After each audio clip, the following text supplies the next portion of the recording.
నమస్తే, welcome to plus TV. నేను మీ యామ్ని. ప్రస్తుతం మనతో ఉన్నారు ఐకాన్ ఆస్ట్రాలజర్ గట్టుపల్లి సురేష్ గారు ఉన్నారు.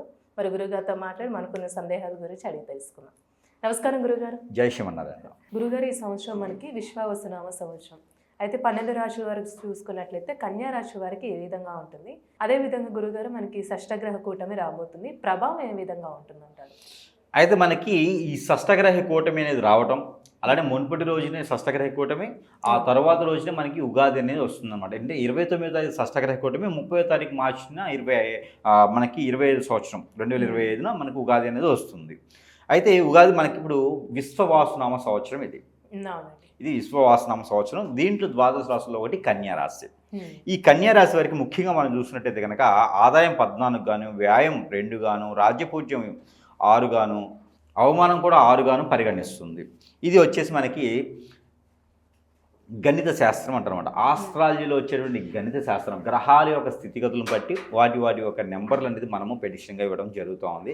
ఓవరాల్గా చూసినప్పుడు ఏంటంటే గత 7.5 సంవత్సరాలుగా కన్యా రాశి వారు ఎవరైతే ఉన్నారో వీరి ఆర్థిక వనరులు కావచ్చు, పెళ్ళిళ్ళు కాకపోవచ్చు, ఎందులో కూడా ఎదిగేటువంటి అవకాశాలు అయితే కనిపించట్లేదు. కానీ దానికి భిన్నంగా ఈ యొక్క విశ్వవాసనామ సంవత్సరం వీరికి చాలా బాగా కలిసి వస్తుందా అని కూడా చెప్పొచ్చు. ఆ శని భగవాన్ యొక్క అశుభ దృష్టి కూడా తొలగిపోతుంది వీరి మీద.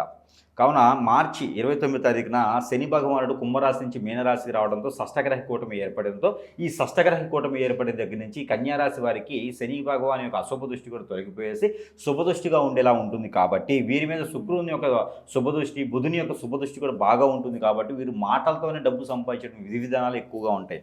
ఆలోచన విధంగా సలహాదారులుగా, అలానే వీరికి రియల్ ఎస్టేట్ రంగంలో కావచ్చు, రాజకీయ రంగంలో కావచ్చు, కోర్టు వ్యవహారాలు కావచ్చు, అలానే పోలీసుల వ్యవస్థ కావచ్చు, మిలిటరీ కావచ్చు, జాబ్ 1 అంటే గ్రూప్ 1, గ్రూప్ 2, గ్రూప్ 3, గ్రూప్ 4 పరీక్షల్లో కావచ్చు ఉత్తీర్ణులయ్యేదానికి, వీరికి ఇంకా ఏదైనా పోటీ పరీక్షలు రాసినా కూడా ఉత్తీర్ణులయ్యేదానికి, విదేశయానానికి కానీ అన్ని రంగాల్లో కూడా కన్యా రాశి వారికి అద్భుతమైనటువంటి ప్రతిఫలాలు ఉన్నాయని చెప్పొచ్చు. ఈ యొక్క విశ్వవాసనామ సంవత్సరంలో ఏప్రిల్ 2వ తారీఖు నుంచి వీరికి అద్భుతమైనటువంటి పరిహారాలు ఇంకా బాగుంటాయి. కానీ మే మాసంలో 18వ తారీఖున ఏర్పడేటువంటి ఈ యొక్క గురు భగవాన్ యొక్క తొలగటంతో, గురు భగవాన్ యొక్క మార్పుతో వీరికి కొంతమేర గురు దృష్టి అనేది, గురు భగవాన్ యొక్క అశుభ దృష్టి అనేది వీరి మీద ఉంటుంది. కాబట్టి ఏదైనా విదేశానికి ప్రయత్నం చేస్తే కనుక మే 18వ తారీఖులో ప్రయత్నం చేస్తే వెళ్ళడం అనేది ఎప్పుడైనా వెళ్ళొచ్చు. ప్రయత్నం మాత్రం మే 18వ తారీఖు లోపున 2020 సంవత్సరంలో చేయాలి. చేస్తే త్వరగా ప్రతిఫలం అనేది ఉంటుంది. జాబ్లో వెసులుబాటు కానీ, ఎడ్యుకేషన్ సంబంధించి కానీ, ఇండస్ట్రీస్ సంబంధించి కానీ, మెడికల్ షాప్స్ కానీ, మెడికల్ రిప్రజెంటేటివ్స్ కానీ, లేకపోతేను వీరు ఇంకా డ్రగ్గిస్ట్ అంటారు కదా. డ్రగ్గిస్ట్ అంటే డ్రగ్ తినే వాళ్ళు కాదు, మెడికల్కి సంబంధించిన డ్రగ్గిస్ట్. ఈ డ్రగ్గిస్టులుగా చేసేవాళ్ళకి కానీ, లేకపోతే డాక్టర్గా పరిగణించే వాళ్ళకి కానీ, కొత్తగా ఏదైనా డాక్టర్ అంటే హాస్పిటల్స్ కట్టాలన్నా కూడా వీరికి మే 18వ తారీఖు లోపు అయితే చాలా అనుకూలంగా ఉంటుంది. మొదలు పెట్టుకోవటం ఇది పూర్తి అవ్వడం కానివ్వండి, దానికి సంబంధించిన విధి విధానాలు కానీ జూన్, జూలై, ఆగస్టు, సెప్టెంబర్ వరకు వీరికి కొనసాగుతాయి. అప్పుడు మొదలు పెడితే వీరికి త్వరగా అయ్యేదానికి ఆస్కారం ఎక్కువగా ఉంటుంది. అలానే కోర్టు సమస్యలు ఏమైనా ఉన్నా కూడా, కోర్టులో కేసులు ఉన్నా కూడా వీరికి ఆగస్టు, సెప్టెంబర్, అక్టోబర్లో వీరికి ఆ కోర్టుల నుంచి వెసులుబాటు కూడా కనబడుతుంది. గ్రహాల నుంచి ఒక మంచి శుభదృష్టి ఉంది కాబట్టి అన్ని రకాల ఇబ్బందులు తొలగిపోతాయి. కాకపోతే అలానే వీరికి నరదిష్టి, నరప్రభావం కూడా ఎక్కువగా ఉంది. శత్రు భయం కూడా కనిపిస్తుంది. ఎందుకంటే ఏ మనిషి కూడా ఎదిగేటప్పుడు శత్రు భయం అనేది ఖచ్చితంగా ఉంటుంది. అలానే కన్యా రాశి వారికి కూడా శత్రు భయం అనేది ఉంది. కాకపోతే గ్రహరీత్యా అన్ని బాగున్నాయి కాబట్టి శత్రువులు ఉన్నప్పుడు కూడా వీరికి ఎవరు కూడా ఏం చేయలేని పరిస్థితి. అలానే కన్యా రాశి వారికి ఈ యొక్క విశ్వవాసనామ సంవత్సరంలో మొత్తం కూడా పరిగణించాలి, అన్ని రంగాల్లో వీరు ఇంకా ముందుకు రావాలంటే కనుక వీరికి కలిసి వచ్చేటువంటి కలర్ ఎమరాల్డ్ గ్రీన్, అలానే ప్యారెట్ గ్రీన్, అలానే వీరికి బ్లూ, సిరా బ్లూ అని ఉంటుంది. సిరా బ్లూ కావచ్చు, డార్క్ బ్లూ, అలానే వీరికి వైలెట్ కలర్ కూడా బాగా కలిసి వస్తుంది.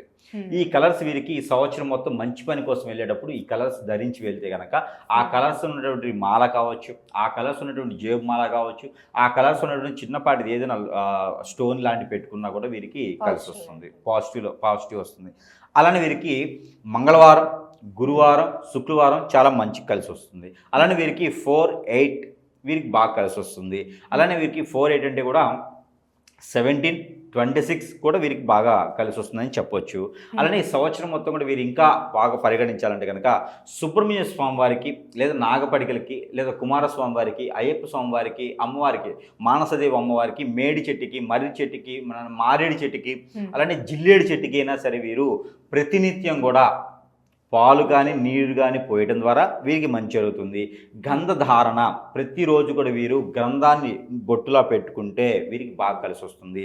ఎవరికైనా ఒక ముగ్గురికి బట్టలు దానం చేస్తే వీరికి ఉన్నటువంటి గ్రహరీత్యా దోషాలే కాకుండా షష్టగ్రహంలో ఉన్నటువంటి దోషాలు, ఈ యొక్క విశ్వాసనామ సంవత్సరంలో శుభాలు కలగాలి, ఆ దోషాలు పోవాలి.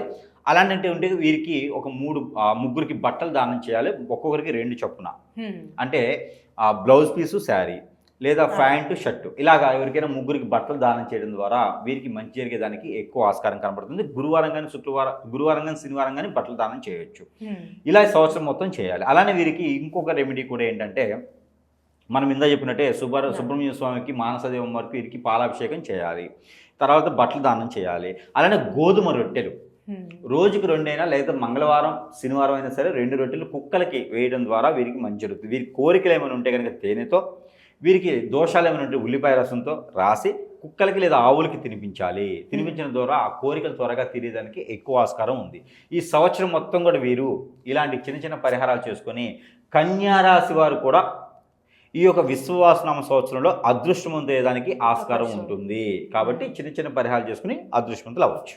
మంచి పరిహారం తెలియసే గురుగారు, ధన్యవాదాలు.